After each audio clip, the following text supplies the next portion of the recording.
Je vous ai dit que la diaspora non seulement contribue économiquement,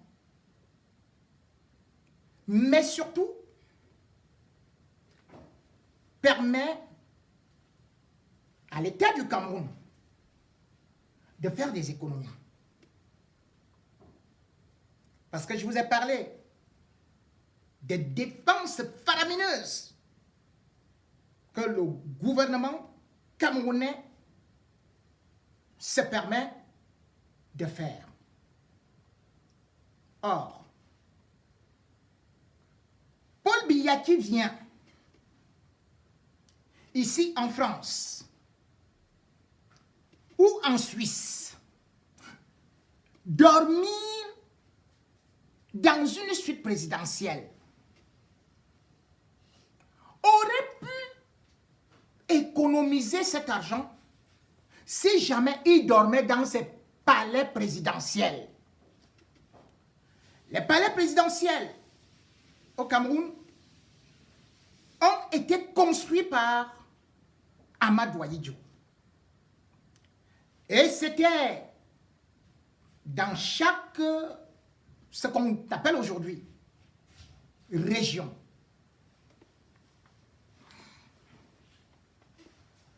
Qu'a-t-on fait de nos palais présidentiels? Les palais présidentiels de Paul Biya ont été abandonnés de telle sorte qu'aujourd'hui, il est devenu le premier chef d'État. Donc, les palais, les résidences de souveraineté sont pillées. Ceci n'était arrivé que lorsqu'un président perd le pouvoir. Mais Biya au pouvoir. Et à l'instant où on vous parle, dans sa propre région, le sud, le palais de Boloa vient d'être cambriolé. On a tout emporté. Il y a de cela quelques jours. Et ils ont caché cela à Paul Biya. Or, ce qui se trouvait au palais de Boloa, chez Paul Biya, ça représente plus d'1 milliard. Comment un palais présidentiel peut-il être cambriolé, pillé? Et ce n'est pas la première fois. La première fois que ce palais a été pillé, cambriolé, c'était juste après le comice agro-pastoral de Boloa. Parce qu'avant le comice agro-pastoral, Paul Biya a fait débloquer 1 milliard pour la réfection du palais de Boloa, parce qu'il devait aller passer une seule nuit là-bas. Je vous dis que Ahidjo, lui, passait les nuits dans tous les palais qu'il avait construits. Il ne passait pas le temps à aller en vacances à l'étranger, à dépenser l'argent des Camerounais. Non, c'était des palais. Et d'ailleurs, tous ces hôtes étaient aussi logés dans les palais, dans ces palais-là. Je disais donc que en 2011, pour le comice agro-pastoral, juste après avoir investi 1 milliard pour la réfection du palais, Paul Biya tourne le dos. Même pas 2 mois après, il y a les forces de sécurité qui gardent le palais. On a volé 18 écrans plasma. On a tout pillé. On a pris même la literie, les serviettes. On a décollé les tapis du palais de Paul Biya. il a été au courant, parce qu'il n'est pas encore au courant du deuxième cambriolage là, on a caché.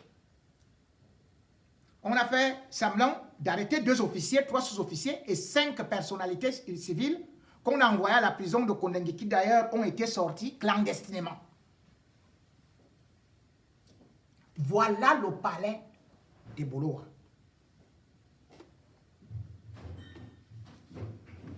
Qui se retrouve donc, et je vous dis, le budget de la présidence alloue à chaque palais 100 millions chaque année pour l'entretien.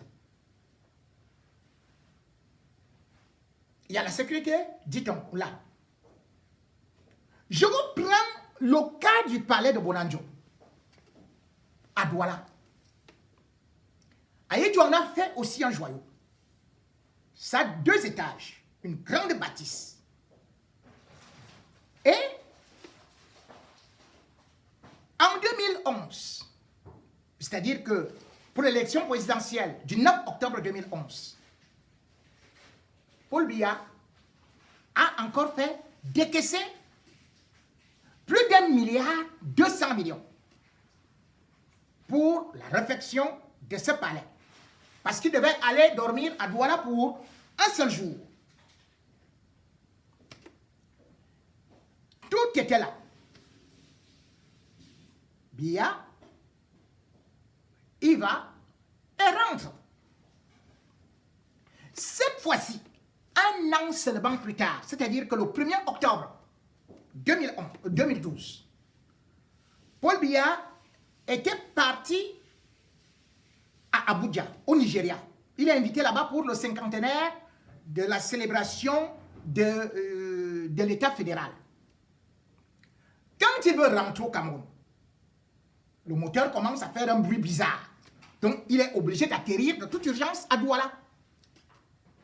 Il atterrit de toute urgence à Douala parce qu'il évite un accident d'avion de son coucou là. Quand il arrive, il ne sait pas où dormir. Il envoie donc une délégation que allez voir mon palais de Bonanjo où on vient d'investir là. On arrive là-bas. Son équipe trouve que les portes sont arrachées. Les murs sont craquelés. Et il y a de la saleté. Même les carreaux arrachés. Tout ce qu'il y avait à l'intérieur portait disparu. Les murs avaient déjà moisi. C'est comme ça que Biya, en pleine nuit, ne peut pas dormir. Boum, il monte dans la voiture. Il se retrouve à Yaoundé. Allez voir ce qui est au palais de Bonanjo. C'est un palais qui, dans la façade arrière, jusqu'au port sud, vous allez voir de la broussaille. Et il y a même des gibiers là-bas, vous pouvez aller faire la chasse au palais de Paul Biya. Derrière, c'est là où résident les fumeurs de chambre. Et devant, il y a des gens qui montent la garde, hein, soi-disant des militaires, des gendarmes. Un palais qui était d'une beauté hors norme. Regardez chez Aïdjo, lui-même, d'où il était. Le palais de Garoua. Le palais de Garoua, on est parti mettre de l'argent là-bas, soi-disant qu'on allait refaire. Première des choses, à peine on avait mis de l'argent, 2 semaines après, il y avait cambriolage. Il y avait vol.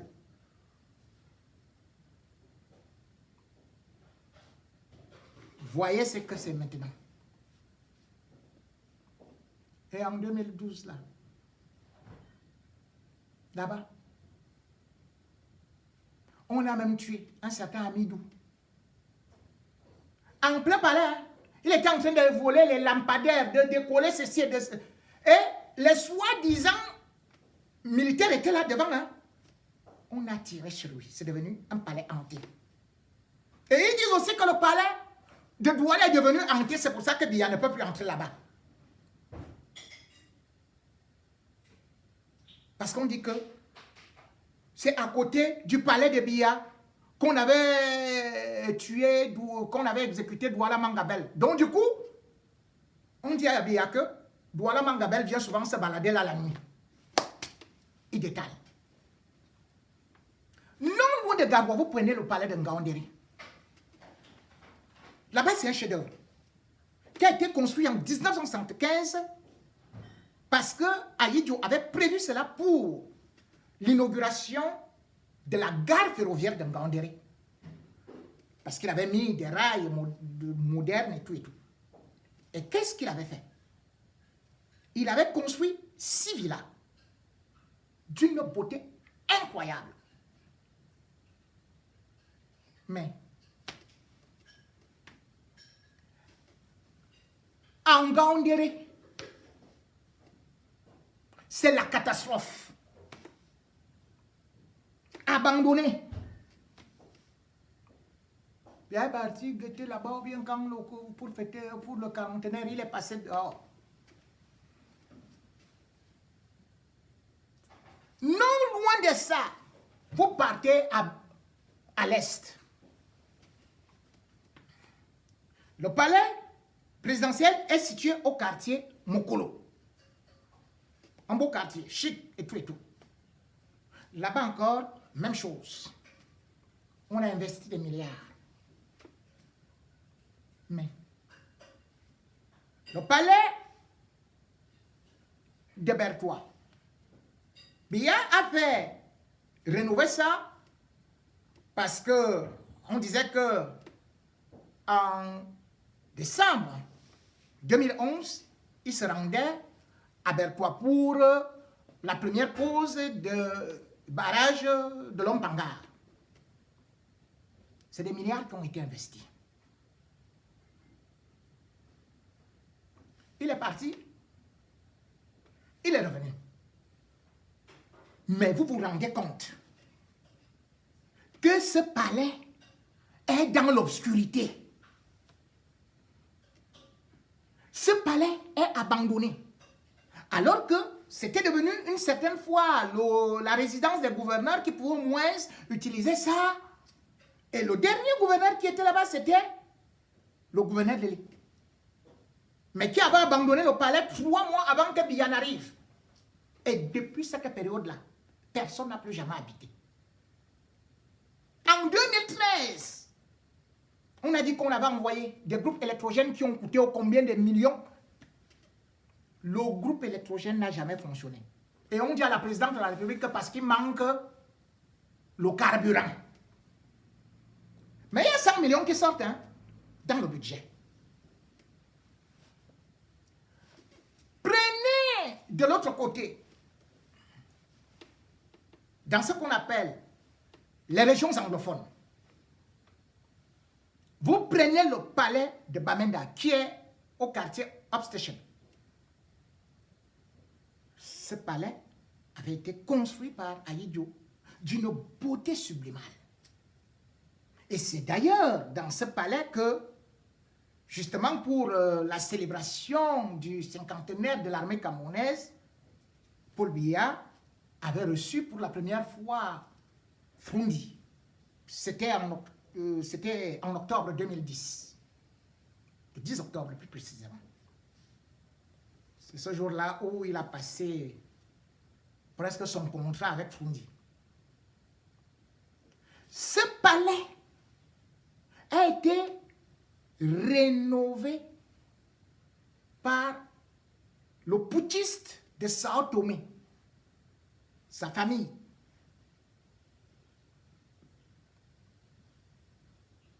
À 3 milliards. Allez dans ce palais-là, il n'y a plus rien du tout. Il n'y a plus rien du tout. Comme je vous dis là, le palais, mais quand vous arrivez, comme le palais comme je vous ai dit, le palais de Ngaoundéré là, ou même celui de Garoua. Celui de Garoua, mais la toiture, une partie de la toiture avait même été enlevée. Les grilles ont été volées, même la barrière a été volée, les portes ont été volées. Et il y a le militaire là.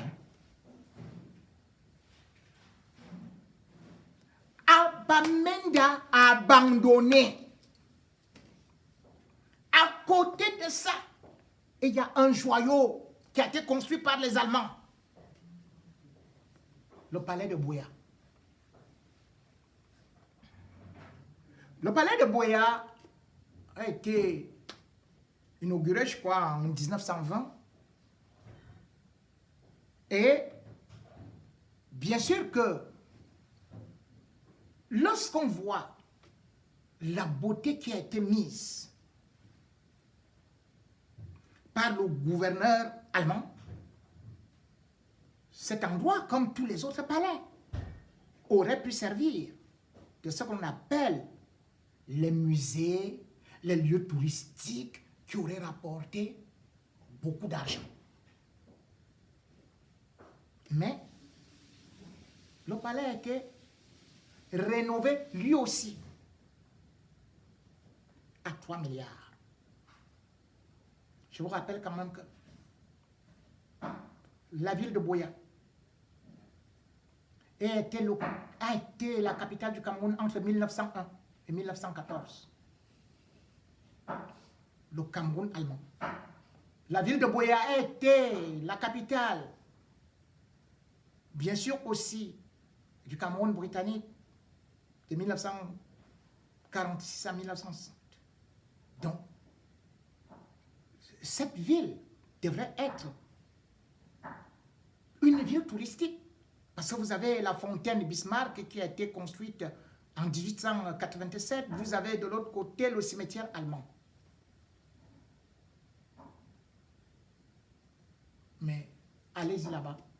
On va vous dire que non, c'est un palais où il semble que l'épouse du gouverneur qui vient souvent là la nuit joue au piano.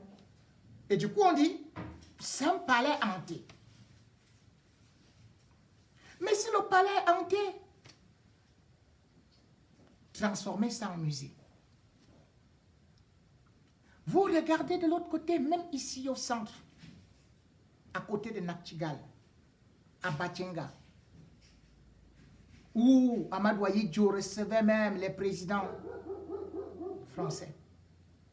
Le palais présidentiel de la région du centre, dernièrement a été occupé par un gendarme qui allait labourer ses champs. Il s'est installé lui seul. Hein.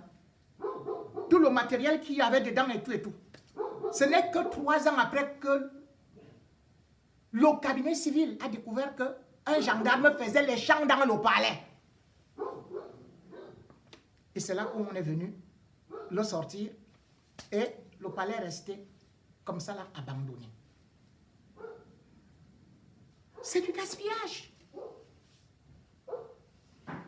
Même la résidence des hôtes qui a été construite par Ahidjo non loin du Mont Ferré. Elle est restée dans les herbes. On a donné une partie à Frambia. Et pourtant, c'est là où des gens comme le roi du Maroc, il séjournait et il appréciait. Regardez même le palais de Tudi. Où vit Paul Biya. Lui aussi, palais hanté. Ce palais a été inauguré en août 1982 par Amadou Ahidjo. Il n'a même pas fait 4 mois dedans. Il a pris les clés, il a remis à Biya. Que reste là, moi, c'est terminé. C'est Kakoub, un architecte franco-tunisien qui l'avait dessiné. Une merveille, puisque c'est le plus beau palais d'Afrique. Il a coûté 200 milliards. Il vient juste avant le palais d'Égypte.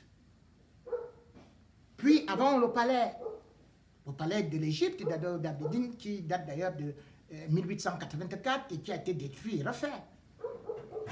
Et qui est sur 24 hectares. Il vient avant le palais d'Afrique du Sud.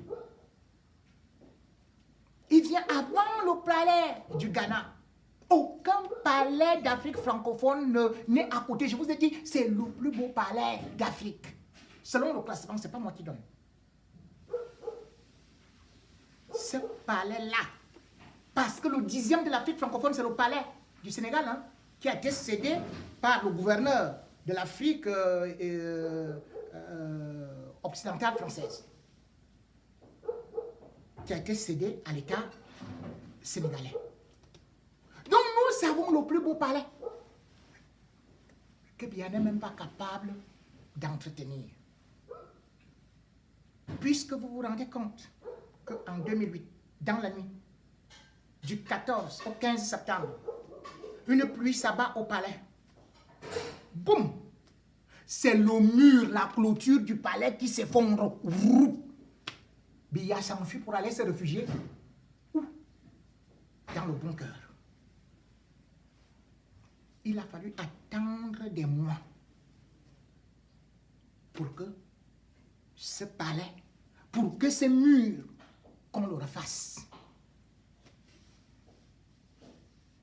En 2016, il a failli brûler au palais parce que on n'en se tient même pas. C'est-à-dire que ce qu'on peut appeler la centrale électrique, ça a pris feu.